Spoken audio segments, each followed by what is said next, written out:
आगे बढ़ते हैं, अगली खबर का रुख कर लेते हैं। पश्चिम बंगाल के हावड़ा से ही खबर। आज भी सुबह के वक्त बवाल हुआ है। उपद्रवियों ने पुलिस पर पथराव किया और जिसके जवाब में पुलिस का भी एक्शन दिखाई दिया। उधर कानपुर में हिंसा के बाद बुलडोजर एक्शन हुआ है और यहां हिंसा आरोपी जफर हयात के करीबी की अवैध निर्माण पर बुलडोजर चला है।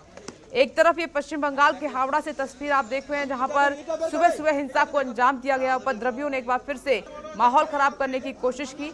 ये देखिए, इसमें पुलिसकर्मी जख्मी भी हुए हैं, उनको चोट आई है क्योंकि उधर से रोड़े फेंके जा रहे थे, पत्थर फेंके जा रहे थे लगातार। तो दूसरी जो तस्वीर है वो कानपुर से है, जहां पर बुलडोजर एक्शन शुरू हो चुका है। ये देखिए तस्वीरें, कुछ लोग अब भी इतने सख्त एक्शन के बावजूद भी, गिरफ्तारियां होने के बावजूद भी मानने को तैयार नहीं हैं और वो हिंसा को अंजाम दे रहे हैं, सौहार्द खराब कर रहे हैं। ये पत्थर उनके पास थे, इकट्ठा किए गए, छोटे पत्थर नहीं है, ये बड़े पत्थर हैं जो सुरक्षा कर्मियों पर फेंके गए और इसमें कई सुरक्षाकर्मी जख्मी हुए हैं। आखिर ये हो क्या रहा है? दो तस्वीर इस वक्त आपकी टीवी स्क्रीन पर। आखिर कानून का, पुलिस का खौफ क्यों नहीं है इन उपद्रवियों पर? कब इन पर सख्त एक्शन होगा जो इस तरीके से वहां पर बड़े बड़े पत्थर उछाल रहे हैं, फेंक रहे हैं, माहौल को खराब कर रहे हैं? बड़ी संख्या में युवा वहां इकट्ठा हुए हैं। आखिर इनको उकसा कौन रहा है? किसके कहने पर हिंसा को अंजाम दिया जा रहा है? ये पर कई गंभीर सवाल हैं। कुल मिलाकर कंट्रोल पुलिस और कानून को ही करना है, अदालतों को करना है। कैसे? ये वहां की सरकार की जिम्मेदारी है, पुलिस प्रशासन की जिम्मेदारी है, कानून की जिम्मेदारी है कि इन हालातों को जल्द से जल्द कंट्रोल किया जाए। कई पुलिसकर्मी घायल हुए, हाथ में चोट, पैर में चोट, आप साफ तौर पर देख सकते हैं। अब ये कानपुर की तस्वीर है जहां पर बुलडोजर एक्शन शुरू हो चुका है। कानपुर में आपको पता है कि आज से 8-9 दिन पहले हिंसा हुई थी और इसी तरीके की तस्वीरें सामने निकल कर आई थी। उसके बाद यूपी पुलिस सख्त है, बुलडोजर कई दिन पहले पहुंच चुके थे और उन मकानों को लिस्टेड किया गया जो अवैध है, उनको अब गिराया जा रहा है।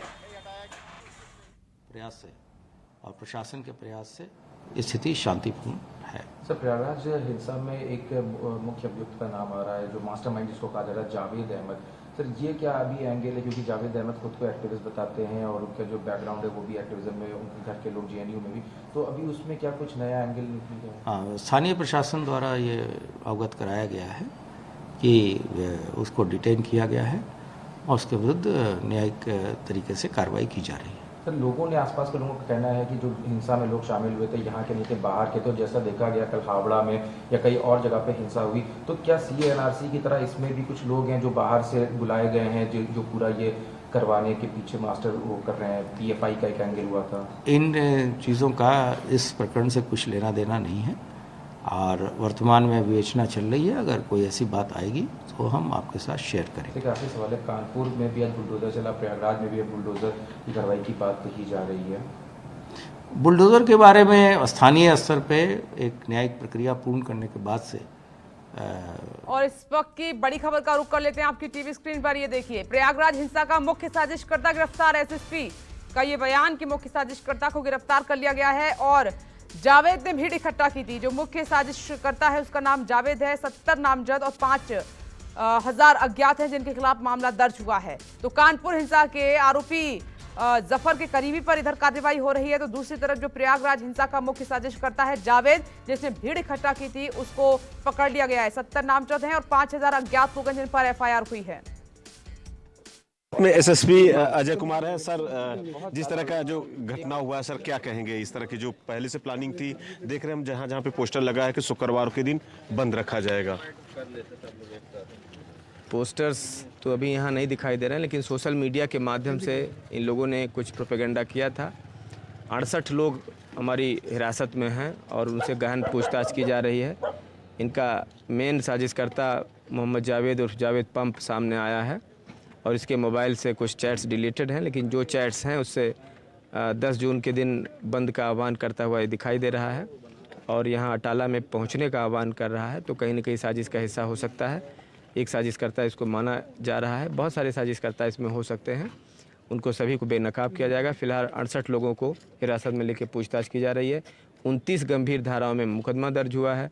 70 नामजद और 5,000 अज्ञात के खिलाफ मुकदमा दर्ज किया गया है। शाह आलम का नाम आ रहा है, जो कि देखिए जिस तरह से मुख्तार अंसारी और अतीक के संबंध बताए जाते हैं, क्या इनकी भूमिका है? शाह आलम एक नामजद अभियुक्त है। शाह आलम एक नामजद अभियुक्त है और इसको अभी हिरासत में लिया जाएगा।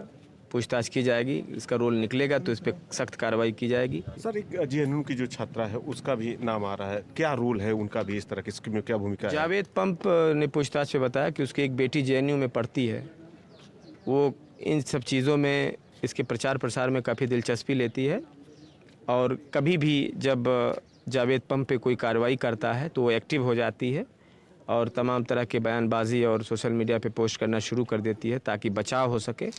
लेकिन तब जबकि इसका एक हिस्ट्री रहा है भड़काऊ पोस्ट करने का जावेद पंप का, तो अब चूँकि जब सबूत मिल रहे हैं तो उसको कतई बख्शा नहीं जाएगा, चाहे इसकी बेटी कहीं भी पढ़ रही हो, उससे कोई मतलब नहीं है। लेकिन ये बात सामने आई है कि वो कुछ इंटेलेक्चुअल राय इसको देती है। अब अगर वो कोई ठोस सबूत मिलता है कि इस साजिश में उसकी कोई भूमिका है तो उसको भी हिरासत में लेके गिरफ्तारी करके उसको भी जेल भेजने की कार्रवाई की जाएगी। मगर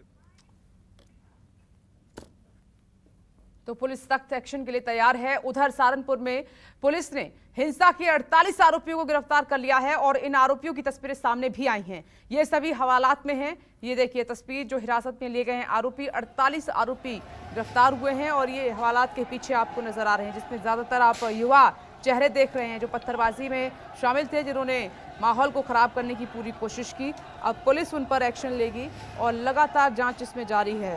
दरअसल कल आपने देखा था कि जुमे की नमाज के बाद बड़ी संख्या में लोग इकट्ठा हुए थे, उन्होंने आगजनी को भी अंजाम दिया, पुलिस पर भी पथराव किया और उसके बाद सीएम योगी के सख्त आदेश हैं कि जिस किसी ने भी राज्य का माहौल खराब करने की कोशिश की है उन पर सख्त एक्शन लिया जाएगा। कानपुर हिंसा के बाद से पुलिस बेहद सख्त है और लिस्टेड किया गया है कि जो भी लोग सीसीटीवी कैमरे में दिखाई दे रहे हैं, जो फुटेज सामने आई है, उनके चेहरे आइडेंटिफाई करके उनको पकड़ा जाएगा। सलाखों के पीछे ये 48 लोग इस वक्त आपको नजर भी आ रहे हैं।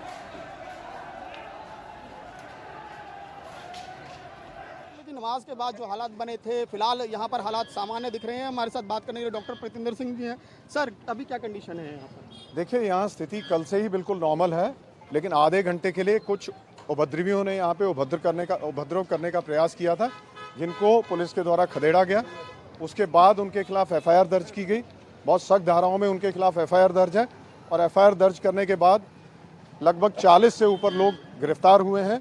अभी हमारी टीमें लगी हुई हैं बाकियों को आइडेंटिफाई करने के लिए, और जो हमारे पास वीडियोस अवेलेबल हैं और जो हमें वैसे भी लोकल लेवल से इनपुट्स आ रहे हैं, उन वीडियो से हम बाकियों को भी आइडेंटिफाई करके जल्द अरेस्टिंग करने का प्रयास कर रहे हैं। सर, कुछ लोगों को एफआईआर में नेम्ड किया गया है, कौन है ये?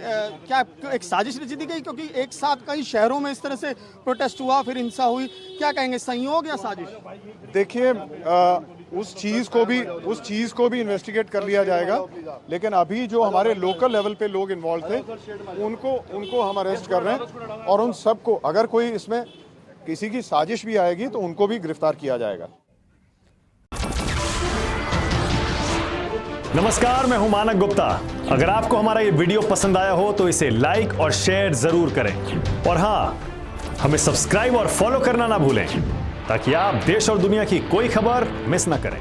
तो जुड़े रहिए हमारे साथ और देखते रहिए न्यूज़ 24।